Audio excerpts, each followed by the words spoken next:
So here I'm looking at EURJPY on the weekly time frame.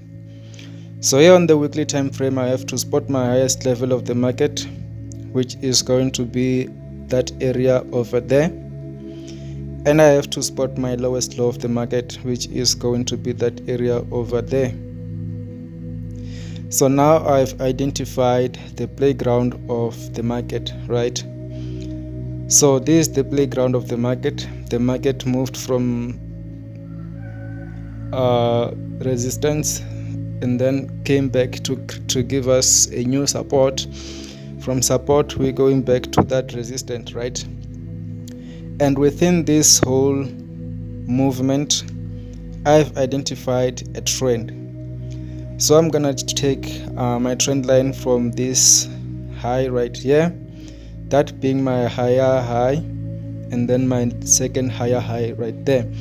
So now I expect the third touch of that higher high of that trend line, right? On the lower level, I also have that level right there, and then that second touch right there. So right now what I expect from this market is for this market to move from here to that area right there.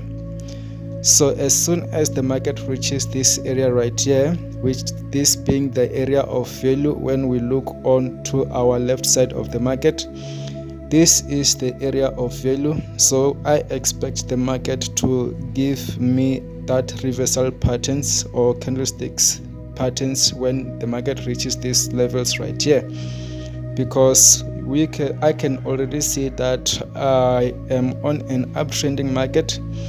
So this whole structure represents an uptrend in the market. So I expect the market to give me that third touch right over there. After that third touch, I expect the market to come back down for the lower level of the market, right?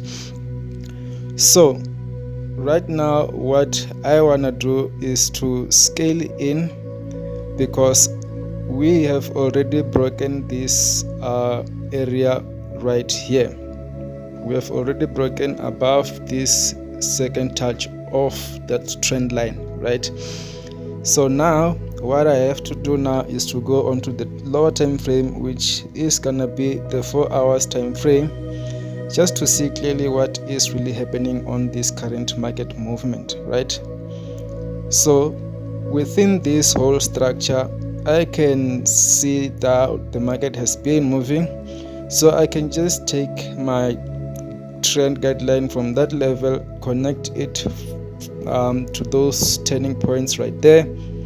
So now what I expect from this is for this to continue moving higher, right? So as soon as the market breaks below this trend guideline, that will be the change of market direction.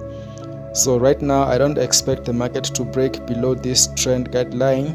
I expect the market to continue moving higher from this area up until this area right here, right? But I'm not looking for buys at the moment. I'm just predicting the market based on what I am seeing on my analysis, right? So I'm just gonna be looking for selling opportunities when I look onto this EURJPY. I'm just gonna be looking for sales. I'm just gonna wait for the market to reach my areas of value, which is that area right over there. When I go onto the lower time frames, I'm gonna be expecting the market to give me that reversal patterns when we go onto those smaller time frames. This being what I will be looking for when I go onto that 15 minutes time frame or the 5-minute time frame, you know. So this is what I look for in the market. I look for this kind of patterns at the edge of the structure, because at the edge of the structure these patterns are more reliable and are more effective. So I'm just gonna be looking for this type of patterns when the market reaches this area, and I'm just gonna enter myself and then move with the market to the downside until we reach where the market wants to reach.